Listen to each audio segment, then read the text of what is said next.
अगर आपको हमारी कहानियां पसंद आती हैं तो हमारे इस चैनल को जरूर सब्सक्राइब करें।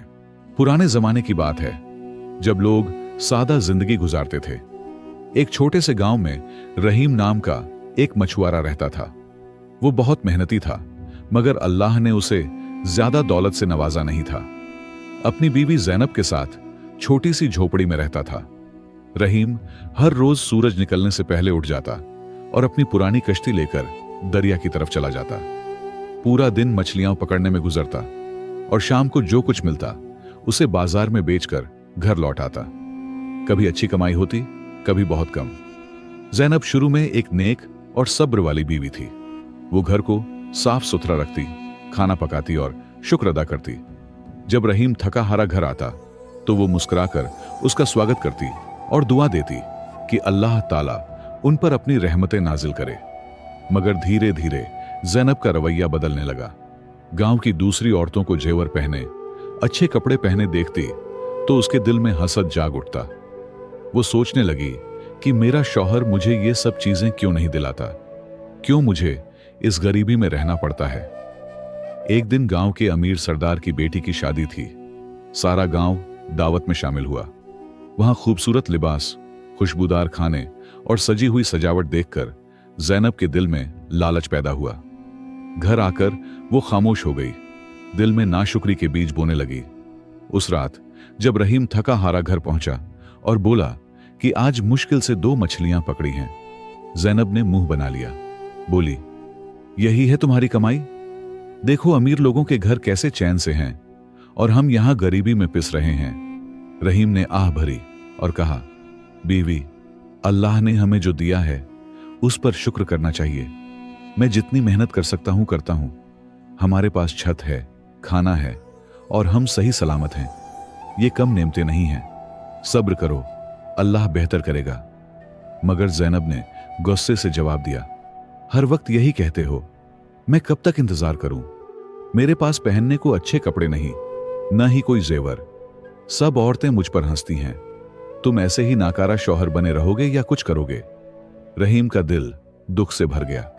उसकी आंखों में आंसू आ गए, मगर उसने चेहरे पर मुस्कान लाकर कहा, अच्छा, कल मैं ज्यादा मेहनत करूंगा। शायद अल्लाह करम फरमाए। आओ खाना खाते हैं और सो जाते हैं। सुबह जल्दी निकलना है मुझे। उस रात रहीम बहुत देर तक सो नहीं सका। उसके जहन में बार बार बीवी की बातें गूंजती रहीं। वो सोचता रहा कि कैसे अपनी बीवी को खुश करे। आखिर उसने तय किया कि कल वो दरिया के उस हिस्से में जाएगा जहां बड़ी मछलियां मिलती हैं। हालांकि वो जगह खतरनाक थी। अगले दिन रहीम फज्र की नमाज पढ़ते ही अपनी कश्ती लेकर निकल गया। आज वो दरिया के गहरे हिस्से में जाने का इरादा रखता था, जहां बड़ी मछलियां मिलती थीं। दिल में डर था, क्योंकि वहां पानी का बहाव बहुत तेज था और कई मछुआरे अपनी जान गंवा चुके थे। रहीम ने अल्लाह का नाम लिया और कश्ती को आगे बढ़ाया। सूरज निकलने लगा था और दरिया सुनहरी रोशनी से चमक रहा था। रहीम ने अपना जाल पानी में डाला और दुआ की कि आज अल्लाह उसकी मदद करे ताकि वो अपनी बीवी को खुश कर सके। जैसे ही उसने जाल खींचा, उसे बहुत भारी महसूस हुआ। रहीम ने पूरी ताकत लगाई और हैरत से देखा कि जाल में एक बहुत बड़ी सुनहरी मछली फंसी हुई थी। उसने जिंदगी में कभी इतनी बड़ी और चमकदार मछली नहीं देखी थी। रहीम खुशी से झूम उठा। सुभान अल्लाह, ये तो अल्लाह की तरफ से नेमत है, वो ऊंची आवाज में बोला। उसने मछली को कश्ती में रखा और घर लौटने लगा। उसके दिल में उम्मीद थी कि जैनब अब खुश हो जाएगी। बाजार में पहुंचकर रहीम को पता चला कि यह कोई आम मछली नहीं है। ताजिरों ने जब उसे देखा तो आपस में बोलियां लगाने लगे। आखिर एक अमीर ताजिर ने उसे इतने पैसे दिए कि रहीम सोच भी नहीं सकता था। जब रहीम घर पहुंचा तो उसकी जेबें सिक्कों से भरी थीं। जैनब ने पैसे देखकर आंखें फैलाकर पूछा कि यह सब कैसे मिला। रहीम ने सारा किस्सा सुनाया और कहा, देखो अल्लाह की रहमत कितनी बड़ी है। अब हम तुम्हारी पसंद के कपड़े और जेवर खरीद सकते हैं। अगले दिन दोनों बाजार गए और जैनब ने अपनी पसंद के कपड़े और चांदी के कुछ जेवर खरीदे। घर आकर उसने रहीम को गले लगाया और बोली, देखा, तुम चाहो तो अच्छी कमाई कर सकते हो। अब हम भी अच्छी जिंदगी गुजार सकते हैं। कल फिर वही मछली पकड़ कर लाना। रहीम ने समझाया। ये अल्लाह की तरफ से खास नेमत थी। हर रोज ऐसी मछली नहीं मिलती। हमें इस पर शुक्र अदा करना चाहिए और बाकी पैसे संभाल कर रखने चाहिए। कौन जानता है कल क्या हो। हमेशा आसानी नहीं रहती। मगर जैनब को अब लालच लग चुका था। वो बोली, तुम हमेशा डरते रहते हो। अगर एक बार मिल सकती है तो दोबारा क्यों नहीं मिल सकती। मैंने सरदार की बीवी के पास सोने के जेवर देखे हैं। मैं भी वैसे ही जेवर पहनना चाहती हूं। रहीम ने आह भरी। उसने देखा कि इतनी दौलत मिलने के बावजूद जैनब के दिल से शुक्र खत्म हो गया था। उसकी ख्वाहिशें बढ़ती जा रही थीं। वो सोचता रहा कि कल फिर दरिया के उसी खतरनाक हिस्से में जाना पड़ेगा। हालांकि उसका दिल डर से धड़क रहा था। अगले दिन रहीम फिर उसी खतरनाक जगह पर गया जहां से उसे सुनहरी मछली मिली थी। आज आसमान पर बादल छाए हुए थे और दरिया पहले से ज्यादा मचल रहा था।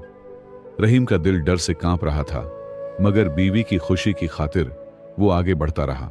जब वो दरिया के बीच पहुंचा, अचानक तूफान आ गया। लहरें कश्ती को हिलाने लगीं। रहीम ने अल्लाह को पुकारा, या अल्लाह, मुझ पर रहम फरमा। उसी वक्त एक बड़ी लहर आई और उसकी कश्ती उलट गई। रहीम पानी में गिर पड़ा और बड़ी मुश्किल से तैरते हुए किनारे तक पहुंचा।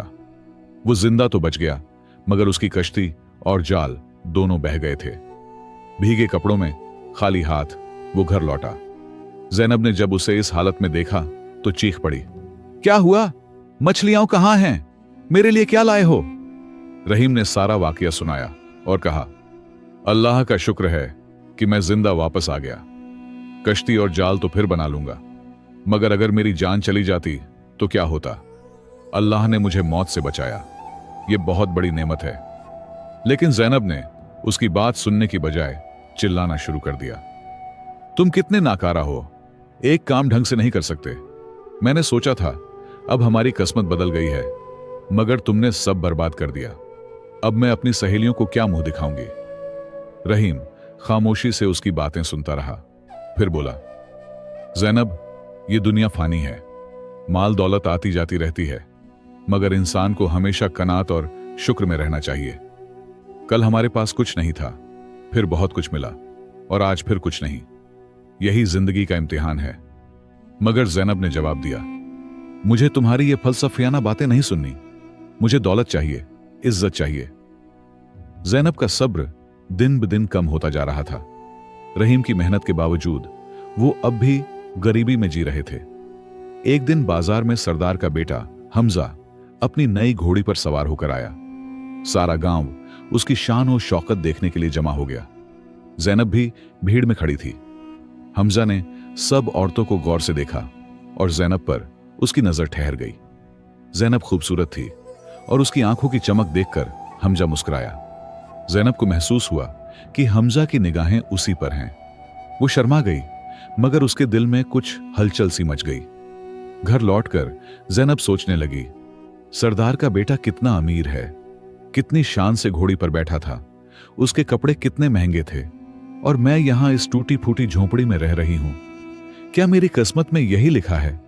मेरे शौहर की कमाई तो कभी बढ़ेगी ही नहीं। अगले दिन जब जैनब पानी भरने कुएं पर गई तो सरदार की बीवी की खादिमा वहां मिली। उसने जैनब से कहा, सरदार के बेटे हमजा की बीवी का इंतकाल हो गया है। अब सरदार उसके लिए नई बीवी ढूंढ रहे हैं। हमजा को तुम पसंद आई हो। जैनब के दिल में ख्वाहिशों का तूफान उठ खड़ा हुआ। उसने सोचा, अगर मैं हमजा की बीवी बन जाऊं तो मेरी किस्मत चमक जाएगी, फिर इन गरीबी के दिनों से निजात मिल जाएगी। मगर अगले ही पल उसके दिल में रहीम की मोहब्बत और वफा का ख्याल आया और वो शर्मिंदा हो गई। जब शाम को रहीम घर लौटा तो उसने जैनब को परेशान देखा। क्या हुआ जैनब, तुम ठीक तो हो? जैनब ने झूठ बोला, कुछ नहीं, बस सर में दर्द है। रहीम ने फौरन कहा, तुम आराम करो, मैं खाना बना लेता हूं। उसकी यह मेहरबानी जैनब के दिल पर और बोझ डाल गई। कई दिनों तक जैनब का दिल दो राहे पर रहा। एक तरफ वफादार शौहर था जो उसे बेपनाह मोहब्बत करता था, दूसरी तरफ अमीरी का सपना था। वो सोचती, क्या मैं इतनी नाशुक्री करूं कि रहीम को छोड़ दूं? मगर कब तक इस गरीबी में जूझती रहूंगी? एक दिन कुएं पर फिर वही खादिमा मिली। उसने कहा, हमजा साहब ने कहा है कि अगर तुम चाहो तो वो तुम्हें अपनी बीवी बना लेंगे। तुम्हें सोने के जेवर, खूबसूरत कपड़े और बड़ा घर मिलेगा। तुम्हें कभी किसी चीज की कमी नहीं होगी। जैनब की आंखों में लालच की चमक आ गई। उस रात जैनब ने फैसला कर लिया। उसने सोचा, मैं हमजा से शादी करूंगी। मैं इस गरीबी में अब और नहीं रह सकती। रहीम अच्छा आदमी है, मगर वो मुझे वो जिंदगी नहीं दे सकता जिसका मैं सपना देखती हूं। उसकी आंखों में आंसू आ गए, मगर उसने अपने आप को समझाया कि यह फैसला उसकी बेहतरी के लिए है। अगली सुबह जब रहीम मछलियां पकड़ने दरिया गया तो जैनब ने अपना सामान बांधा। उसने कुछ कपड़े और जेवर एक बोर में रखे और चुपके से घर से निकल गई।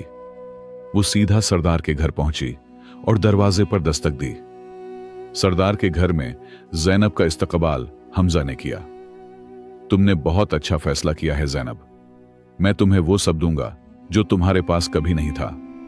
जैनब ने कहा, मुझे रहीम से तलाक लेनी होगी। हमजा ने जवाब दिया, फिक्र मत करो, मैं काजी से बात कर लूंगा। जब रहीम शाम को घर लौटा तो झोंपड़ी खाली थी। उसने जैनब को आवाज दी, मगर कोई जवाब नहीं मिला। वो परेशान हो गया और पड़ोसियों से पूछने लगा। एक बूढ़ी औरत ने कहा, तुम्हारी बीवी सरदार के घर गई है। लोग कह रहे हैं कि वो हमजा से शादी करना चाहती है। रहीम का दिल टूट गया। वो सीधा सरदार के घर पहुंचा और दरवाजे पर दस्तक दी। नौकर ने उसे अंदर जाने से रोका, मगर उसकी आवाज सुनकर जैनब बाहर आ गई। रहीम की आंखें आंसुओं से भरी थीं। जैनब, ये क्या कर रही हो तुम? जैनब ने ठंडे लहजे में कहा, मैं तुम्हारे साथ अब और नहीं रह सकती रहीम। मैं इस गरीबी से तंग आ गई हूं। हमजा मुझे वो सब देगा जो तुम कभी नहीं दे सकते। मुझे माफ कर दो, मैं तुम्हें तलाक दिलवा दूंगी। रहीम जमीन पर गिर पड़ा, जैसे उसके पैरों में जान न रही हो। जैनब, मैंने हमेशा तुम्हें खुश रखने की कोशिश की। मैं जानता हूं कि मैं अमीर नहीं हूं, मगर मेरा दिल पाक है। मुझे एक मौका और दो, मैं तुम्हारे लिए कुछ भी करूंगा। जैनब ने मुंह फेर लिया। अब बहुत देर हो चुकी है रहीम, मेरा फैसला पक्का है। हमजा बाहर आया और रहीम से कहा, सुन ले मछुआरे, जैनब अब मेरी होगी। तेरे जैसे गरीब आदमी की औकात क्या है? यहां से दफा हो जा, वरना मेरे नौकर तेरी हड्डियां तोड़ देंगे। टूटा हुआ दिल लिए रहीम अपनी झोंपड़ी वापस आ गया। उसने जैनब की याद में आंसू बहाए। या अल्लाह, मैंने क्या गुनाह किया था? मैंने तो हमेशा अपनी बीवी का ख्याल रखा। वो सजदे में गिर पड़ा और दुआ की, या अल्लाह, मेरी जैनब को हिदायत दे, उसे सीधी राह दिखा। काजी ने रहीम को बुलाया और तलाक के कागजों पर दस्तखत करवाए। रहीम ने आंसुओं के साथ दस्तखत किए और जैनब आजाद हो गई। अगले ही दिन हमजा ने जैनब से निकाह कर लिया। जैनब को सोने के जेवर, महंगे कपड़े और बड़े कमरे में रहने का मौका मिला। शादी के बाद शुरू के कुछ दिन जैनब को लगा कि उसने सही फैसला किया है। हमजा उसे हर चीज देता था जो वो चाहती थी। सरदार के घर में नौकर चाकर उसकी सेवा करते थे। जैनब कभी कभी रहीम को याद करती, मगर खुद को समझा लेती कि वो अब बेहतर जिंदगी जी रही है। मगर जल्द ही जैनब को हमजा की असलियत का पता चल गया। वो शराब का आदी था, जुआ खेलता था और औरतों पर हाथ उठाता था। देर रात वो नशे में घर लौटता और जैनब पर चिल्लाता, तू एक मछुआरे की बीवी थी, याद रख, तुझे यहां लाकर मैंने एहसान किया है, ये मेरी मेहरबानी है। जैनब का खूबसूरत सपना बिखरने लगा। दिन गुजरते गए और जैनब की जिंदगी जहन्नुम बन गई। हमजा अक्सर रात देर तक बाहर रहता, शराब पीता और जब घर आता तो जैनब पर गुस्सा निकालता। सोने के जेवर और महंगे कपड़े अब उसे खुश नहीं कर पाते थे। हर रात वह तन्हाई में रोती थी। एक दिन हमजा ने उसके सारे जेवर उतार लिए क्योंकि उसे जुए में बड़ा नुकसान हुआ था। जैनब ने जब एतराज किया तो उसने उसे इतना मारा कि वह बेहोश हो गई। जब होश आया तो उसने खुद को नौकरों के कमरे में पाया, जहां अब उसे रहना पड़ता था।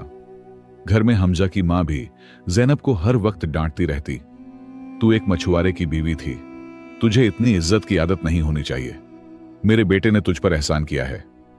जैनब अब चुप रहती। उसकी आंखों में आंसू और दिल में पछतावा था। जैनब अक्सर चुपके से अपनी छत से रहीम की झोंपड़ी की तरफ देखती। उसे याद आता कि कैसे रहीम हर रोज उसके लिए दुआ करता था, कैसे वो अपनी कमाई में से पहला हिस्सा उसे देता था और कैसे रात को थका हारा घर आकर भी मुस्कुराता था। एक दिन ज़ैनब ने सुना कि रहीम बीमार पड़ गया है। उसके बाद से उसकी कश्ती दरिया पर नहीं जाती। गांव वाले कहते थे कि अपनी बीवी के चले जाने के बाद वो टूट गया है, अब उसे जिंदगी में कोई दिलचस्पी नहीं रही। ज़ैनब का दिल रोता था, मगर वो कुछ कर नहीं सकती थी। एक रात हमजा इतना शराब पीकर आया कि उसने घर में हंगामा मचा दिया। उसने नौकरों को भी मारा और फिर ज़ैनब की तरफ झपटा। तू मेरी बीवी है, मेरी गुलाम है, मैं जो कहूंगा वही करेगी। उसकी आंखें खून से लाल थीं, जैसे कोई शैतान उस पर सवार हो।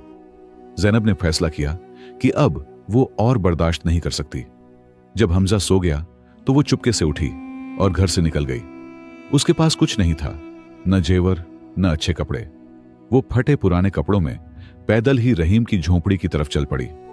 रात का वक्त था, आसमान पर चांद नहीं था और अंधेरा चारों तरफ फैला हुआ था। ज़ैनब को डर लग रहा था, मगर रहीम से मिलने की ख्वाहिश उस डर से ज्यादा थी। वो सोच रही थी, मैं उससे माफी मांगूंगी, उसके कदमों में गिर जाऊंगी, शायद वो मुझे माफ कर दे।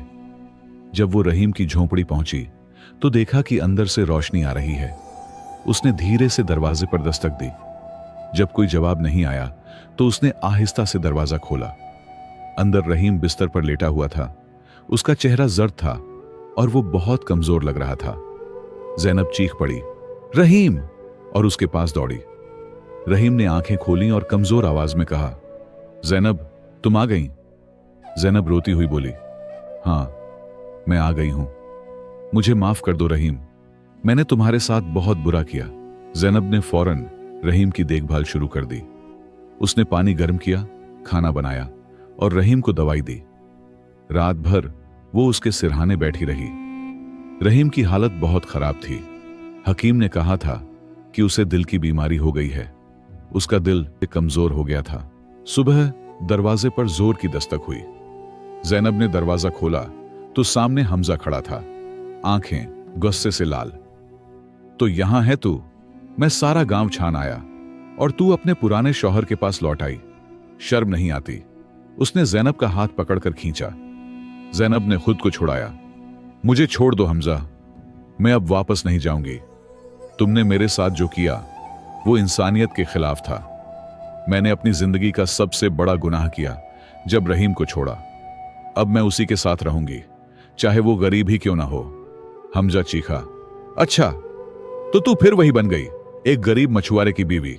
जा मर उसी गरीबी में, मगर याद रख, अब तू मेरे घर वापस नहीं आ सकती, कभी नहीं। वो वहां से चला गया, मगर उसकी आंखों में बदले की आग थी। ज़ैनब ने रहीम का हाथ थामा।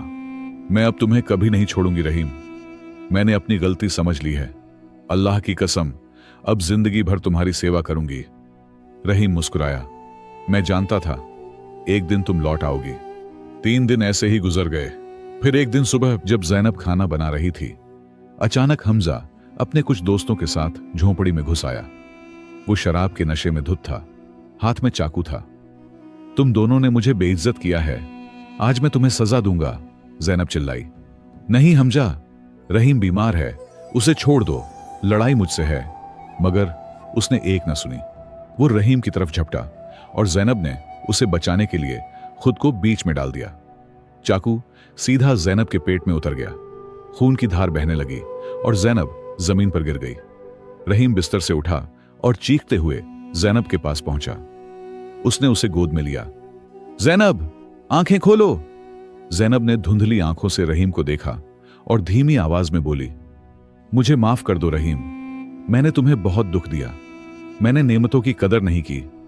बहुत देर से समझा कि असली खजाना तुम थे। रहीम की आंखों से आंसू बह निकले और ज़ैनब की सांसें रुक गईं। हमजा और उसके दोस्त वहां से भाग गए। गांव के बुजुर्गों ने सरदार को बुलाया और उसे उसके बेटे के जुर्म के बारे में बताया। सरदार ने हमजा को काजी के हवाले कर दिया, जिसने उसे सख्त सजा दी। रहीम धीरे धीरे ठीक हुआ, मगर अब वो अकेला था, गम में डूबा हुआ। उसकी कहानी पूरे गांव में मशहूर हो गई। दोस्तों, इस कहानी से हमें यह सबक मिलता है कि शुक्र और कनात अल्लाह ताला की सबसे बड़ी नेमत है। दौलत और मालो मता से इंसान का दिल खुश नहीं होता, बल्कि असली खुशी एक पाकीज़ा रिश्ते में है। जब हम अल्लाह की दी हुई नेमतों की कदर नहीं करते तो वो हमसे छीनी जाती हैं। हकीकी दौलत माल में नहीं, बल्कि एक सालेह साथी और कनात वाली जिंदगी में है। कुरान पाक में अल्लाह ताला फरमाते हैं, अगर तुम शुक्र करोगे तो मैं तुम्हें और ज्यादा दूंगा। नाशुक्री इंसान को अंधा कर देती है और जब आंखें खुलती हैं तो अक्सर बहुत देर हो चुकी होती है। दोस्तों, उम्मीद करता हूं आपको आज की ये कहानी पसंद आई होगी। अगर पसंद आई हो तो लाइक जरूर करें और ऐसी और इस्लामिक कहानियां देखने के लिए हमारे दोनों चैनलों को सब्सक्राइब कर दीजिए। कमेंट में जरूर बताइए कि आपको ये कहानी कैसी लगी। बहुत शुक्रिया दोस्तों। अल्लाह आप सबको खुश रखे। मिलते हैं एक और नई दिलचस्प कहानी के साथ। तब तक के लिए अपना बहुत ख्याल रखें। अल्लाह हाफिज।